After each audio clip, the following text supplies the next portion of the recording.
Hey guys, welcome back to For StarCraft 2 Strategy, your number one location for step-by-step strategy and tutorial videos. Today we're going to be taking a look at a Zerg strategy.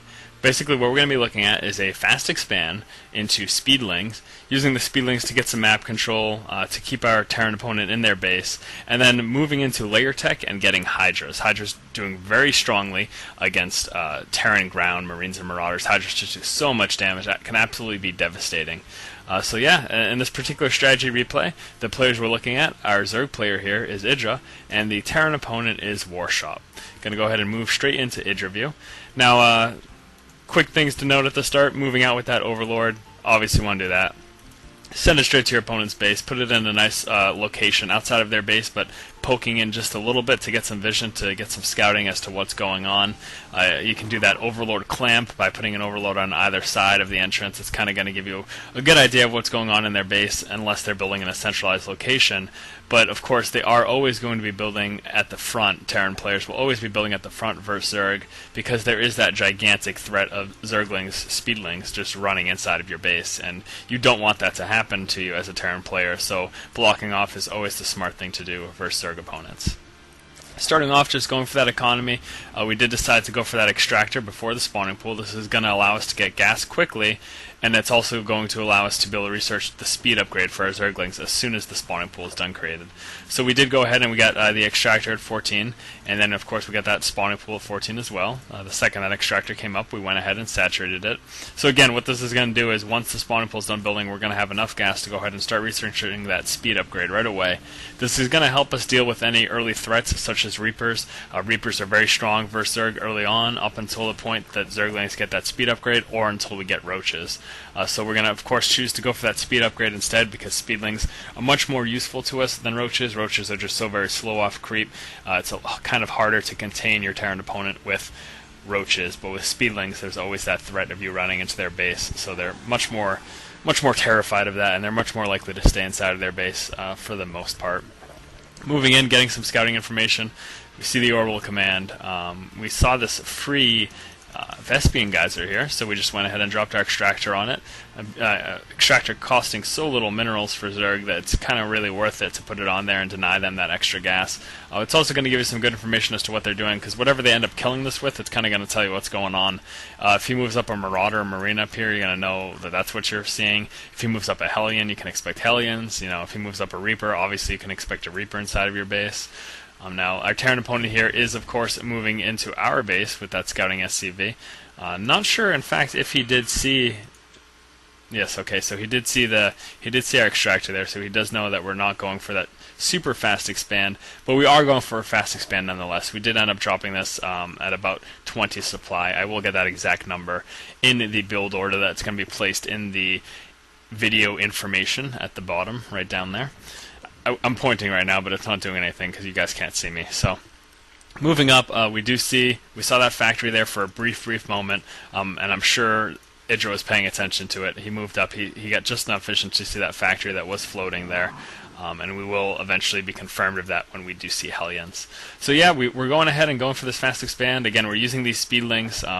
Going to be speedlings shortly. We're going to be using these speedlings to kind of contain our opponent. Also to get a good idea of what's going on. We're going to see a push before it happens by having them outside of his base there. Moving our queen down so we can go ahead and spawn some larvae as soon as this hatchery does come up. And again, so far, basically what we've been doing is just working on a strong economy, working on our macro. We're not too worried about an early push yet, because we do have the scouting information, and we haven't seen anything quite yet. So now that this hatchery's up, something you are going to want to do is have this spine crawler ready. So you do want to go ahead and start creating that before the hatchery finishes building. This is going to protect you from garbage like this. It's going to protect you from Hellion harass. You want to go ahead and drop this at a nice location. If possible, like on this map, a spot between your expansion and your main, like right by a ramp here. Really good, because it kind of deters them from going in either direction. If they go up the ramp, they're going to get poked. If they move in towards this hatchery, they're going to get poked. Of course, they can more easily run behind the mineral line here, but all it really takes is some good micromanagement, pulling your workers back so they don't get that flame shot right to the face, and then moving in with your speedlings as soon as you get in a good position like we did there. So speedlings were able to catch up to those Hellions, and they did, of course, take them out.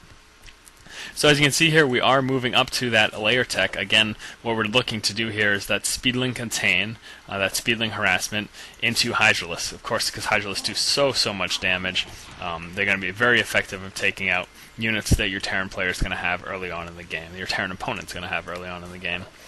So we're just trying to keep a good idea of what our opponent's doing, trying to keep some vision on their base, get an idea of when they're moving out.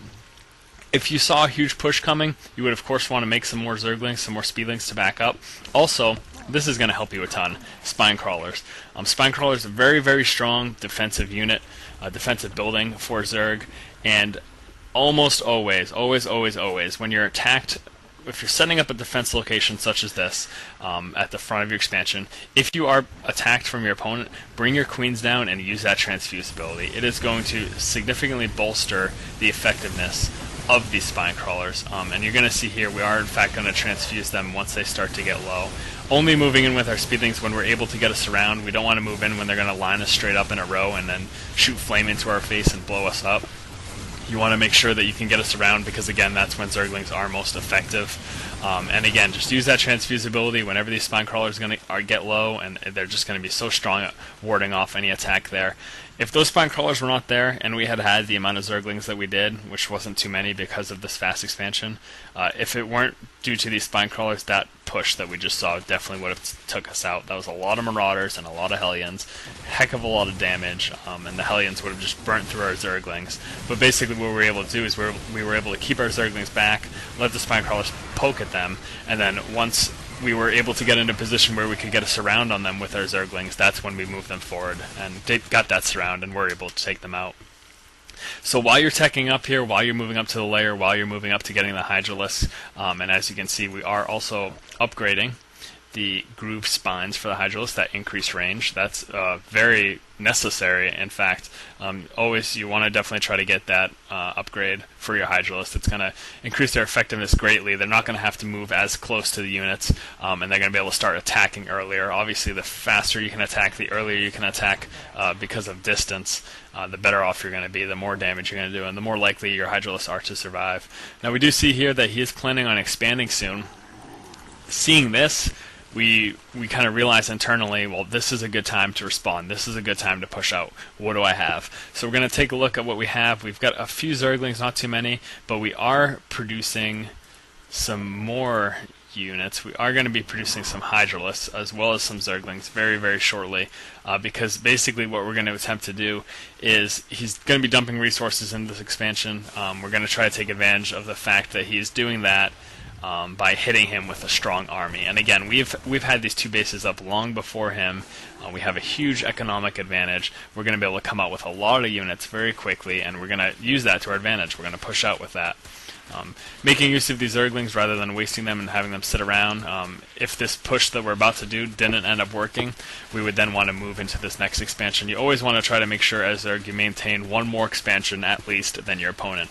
So if your opponent has their main base and then one expansion, you want your main base and two expansions, and then it just moves forward from there. So we're coming out with these Hydralisks. We have 8 more in production right now. We're going to be doing what we can to take out these rocks, and then once these additional Hydralisks come out, we are going to be pushing forward. Another thing you can see that we're doing here, to help our attack, we're actually moving some Overlords down. Obviously very slow at the moment, we have not yet researched that upgrade, but we're going to be moving them down to try to spew creep, and this is going to help the effectiveness of our Hydralisks in battle, because they are going to be able to move quicker, and also we are moving up these spine crawlers. Not a bad idea. Bring some Overlords up, spew some creep, and move up the spine crawlers to help your offense. Definitely can be very effective, can be very strong. So once they do eventually get there, we're going to start spewing creep, but in fact we are actually in this particular replay going to win the game before that point, so it wasn't really necessary. But I did just want to explain to you why we're doing what we're doing, why those Overlords were moving forward. So as you can see, this is exactly what I was talking about. Hydralisks do so much damage versus these Terran Ground units early on. Even with the stim pack available, you can just see how quickly the Hydralisks were able to mow them down. In fact, we did not even have to move in any Speedlings as well. That was solely Hydralisk power. took out almost all of his forces, took out the frontal defenses that he had there, and our Terran player goes ahead and calls a good game, because at this point he realizes pretty much over. So yeah, again, this has been a Zerg strategy. We looked at a fast expand using speedlings to contain and to get good vision of what our opponent is doing, and then moving into quick layer and Hydralisk tech. So again, this has been a really strong strategy for Zerg players versus Terran opponents.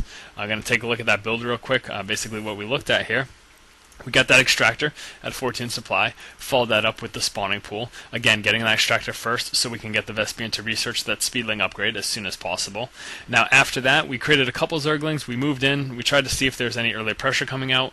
We didn't see anything coming anytime soon, so we went ahead and moved forward with getting our expansion, moving our hatchery to our natural.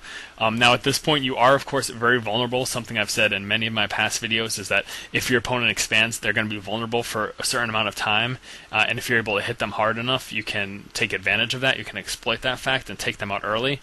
So in order to protect ourselves from this happening, we created some spine crawlers. We started off with just the one to fend off that Hellion attack, coupled with some queens, and then we put even more spine crawlers, ending up with 4 spine crawlers, using the queen's transfuse and using the speedlings only when we can get a good surround from that push. And as you can see, basically, had that push happened with those Hellions and those Marauders that our Terran player did, had we not had those spine crawlers, it's very likely he would have taken us out. So if you do go for this type of strategy where you're expanding early, make sure you have some sort of defense to prevent yourself from getting wiped out from an early push. So again, after we put up this natural, after we started to saturate it, we did of course start upgrading our initial hatchery to a layer, and then once a layer was up, we went for a Hydralisk den, upgrading that Hydralisk range, and then pushing out when we saw our opponent finally starting to expand. We ourselves took advantage of the fact that they were expanding and didn't have as much of an army as a result. So again guys, this has been for StarCraft 2 Strategy, your #1 location for step-by-step strategy and tutorial videos. If you guys like what we're doing here and you like what you see, please do go ahead and subscribe to our channel. Keep watching and keep owning, guys. So we're going to be pushing forward, taking a look at what our opponent has. A few Zerglings right there. Obviously not going to do too much against these roaches. Up until the point that they can get speed and get a big surround on our roaches, they just basically get burnt up by this little acid spit that we've got going on here.